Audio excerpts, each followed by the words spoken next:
Sadly, the Haryana election once again brought out the dangerous levels of election denialism that the opposition seems to increasingly engage in. As the day was progressing, the Congress thought they were winning, and at the time they were winning, the EVMs and the ECI were totally fine. However, once it turned out that they were losing, key leaders such as Jairam Ramesh began the usual questioning of the ECI's integrity and the ECI's slowdown in vote counting. Hello everyone, and welcome to the Overcorrection. Have you found today's news tough to follow? Do you often find yourself confused by the constant barrage of articles, incendiary tweets, and inflammatory videos that don't give you much context? Do you worry that nuance and historical context in the news is a dying art? And are you looking for a show that can help you stay up to date on key news developments without the bias and the hypocrisy that you so often find in today's news? Well, this news segment is exactly what you're looking for. I'm your host, Purujit Gautam, and welcome to What's Left of Center. Our goal with this news segment is to give you our critical analysis on global news developments with the focus on finding that balance, finding the center, and getting to the bottom of biases and hypocrisy in modern day news reporting. In a sense, finding, is there anything that's left of center? So, without further ado, let us just get started. One of the big developments in recent weeks were the two big state assembly elections in Haryana and Jammu and Kashmir respectively. Let's start with Haryana. The Haryana election threw up some very interesting results and has once again shown that pollsters and pundits are unable to grasp the nitty-gritties of the Indian state electoral process or to understand the ground level realities of how people vote and why they vote. Most analysts believe that the Congress would have a resounding win, and even the Congress seemed to have bought into this by starting the celebrations very early or midway into the counting. Now, of course, the BJP has gone and won this election and pulled off somewhat of a masterstroke, as this is an unprecedented third term in Haryana. They've made the history books. Now, I love Shekhar Gupta's analysis on this, where he explained that this shows how the BJP was willing to learn from the mistakes of the Lok Sabha election on June 4th earlier in the year, even though the scars and the anti-incumbency are still fresh. They avoided using brand Modi as the singular plank of the election and even challenged Congress's vote bank politics with some smart maneuvering of their own. The idea was on who can consolidate and or split the Jat vote, which is the majority community in Haryana. Now, sadly, the Haryana election once again brought out the dangerous levels of election denialism that the opposition seems to increasingly engage in. As the day was progressing, the Congress thought they were winning, and at the time they were winning, the EVMs and the ECI were totally fine. However, once it turned out that they were losing, key leaders such as Jairam Ramesh began the usual questioning of the ECI's integrity and the ECI's slowdown in vote counting.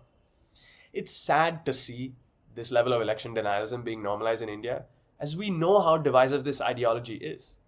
In fact, the strangest thing is that this level of election denialism is usually associated with the hard right, like in the US, where sections of the Republicans couldn't believe that Donald Trump had lost an election.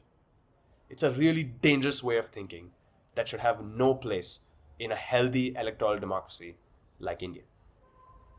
Now, speaking of healthy electoral democracies, let's jump to the election in Jammu and Kashmir. Here, the BJP suffered a defeat and the Congress-led alliance pulled off a very big win. But of course here, the EVMs and the ECI were totally fine.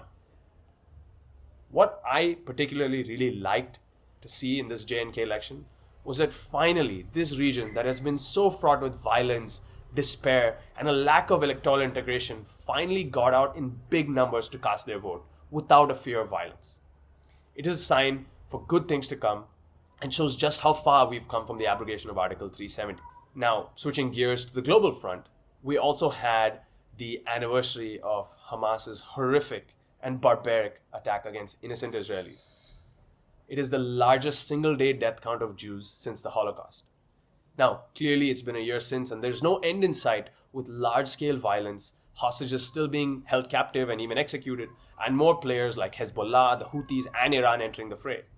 Netanyahu has repeatedly pulled back from ceasefire deals and is further alienating Israelis too by what I believe is engaging in an extraordinarily disproportionate assault against Gaza that has resulted in almost 40,000 Gazans dead and a large part of the city leveled.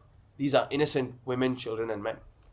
Now, it's really hard to understand Israel's play here because all they're doing is turning the entire global community against them, and more importantly, disenfranchising an entire generation of Gazans who will know nothing other than hatred for Israel.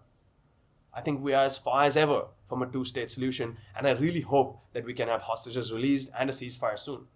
It's really tragic to know the value of human life in this region has reached so low, and it angers me when people think parties like Hamas and Hezbollah are reasonable representatives of their people. They are rabidly militant organizations who've openly claimed that they wish to exterminate the Jewish people. They continue to integrate their militant ecosystem with civilian areas and have used their people as human shields. They have placed ammunition and missiles in key civilian areas such as hospitals, schools, and homes, and they devalue the lives of the people while their elite leaders live lavish lives in countries like Qatar. Similarly, Israel has lobbied the US for targeted ammunitions to help them be more strategic with their attacks.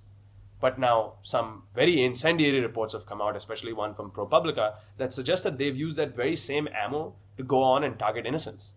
This is equally reprehensible and wrong if true. Now, there is some hope that we're getting closer to some kind of ceasefire, as some key leaders such as Sinwar and Ismail Haniyeh have now been assassinated, including even Hassan Nasrallah, and one hopes that this would bring Israel closer to the ceasefire table. Now, shifting gears in news closer to home, the infamous hate preacher Zakir Naik made his tour to Pakistan, where he was of course welcomed with open arms and big crowds. What was really nice to see though was that he was called out by several people in his speeches, the most remarkable of which being by a Pashtuni girl. She pushed him on rising pedophilia, drug addiction, and abuse in the organized faith in that area, and all he proceeded to do was gaslight her by saying it doesn't exist. In fact, what was nice to see was a lot of Pakistanis came out in support of that girl and pushed back against Zakir and his hateful rhetoric. You know, it is shameful and yet unsurprising that our neighboring country, Pakistan, would platform an individual like him, and it shows just how low modern-day Pakistan has stooped in its discourse and rhetoric. Now, to further shift gears, the other major story has been the collapse of Indo-Canadian diplomatic relations. In the last few days, Trudeau has once again leveled allegations that India's intelligence agency, RNAW, was behind the assassination of Hardeep Singh Nijjar, and has proceeded to carry out a complete diplomatic faux pas by naming esteemed Indian diplomats like Sanjay Verma as persons of interest in the investigation. This frankly amateurish and idiotic act by the Trudeau government was rightly met with the sternest of responses by the Indian government, who've now expelled Indian diplomats and called out Trudeau for bringing the relations between the two countries to a new low. It turns out that when Trudeau made the allegation a year ago, he was relying only on intelligence tips and not hard evidentiary proof. And I believe he still doesn't have it. Why he would go public like this at that time shows a level of diplomatic immaturity perhaps, and a clear desire to placate a hardline Khalistani separatist vote bank that exists in Canada. India has repeatedly made extradition requests and shared intelligence about dangerous Khalistani elements that are taking root in Canada, and the Trudeau and Jagmeet government have done little to nothing in curbing this dangerous ideology, and in fact have gone on and platformed dangerous individuals like Gurpatwant Panun, who've openly called to bomb India. Allowing this dangerous Khalistani ideology to take root in India is an insult to the incredible Sikh community that is such an integral part of the fabric of the Indian nation. It's an ideology that's resulted in large-scale bloodshed, death and despair in Punjab, and it's sad to see this ideology taking root in Canada. One hopes that Trudeau does a lot of introspection and that Indo-Canadian relations get a hard reset on better terms once the Trudeau government stops vote bank pandering through baseless allegations that are aired out in public. Now, to shift to a lot lighter news, we had a tremendous feat of engineering with SpaceX landing its Starship rocket booster. They pioneered a new way of landing it by essentially using a chopstick-style system to in effect catch a 19-story building that was hurtling back to Earth. Still, what I loved was a lot of the reactions. On social media, I saw a comment that said, "Yawn, I'm not impressed, go solve world hunger first." Now, this kind of thinking is not new. In fact, when NASA was pursuing its very ambitious lunar program back in the day, you had a lot of popular discontent saying that the government did not have its priorities right. You had songs like Whitey on the Moon that was released to show that the government, instead of focusing on poverty and discrimination, was focusing on something like space exploration. Now, while I do understand that point of view, I think that spirit of scientific endeavor and a desire to understand the world beyond Earth is something that has driven civilizations from time immemorial and is also an integral part of how a society lives, imagines, and explores. And I think it's frankly impressive to see such a dogged pursuit to get to the bottom of the biggest questions of who we are, where we came from, and where we're going. So kudos to SpaceX. That's all for the update. Thank you everyone for watching the overcorrection. And please like, share, subscribe. And thank you everyone for watching What's Left of Center. I'm your host, Purjit Gautam, and stay tuned for more updates. Take care.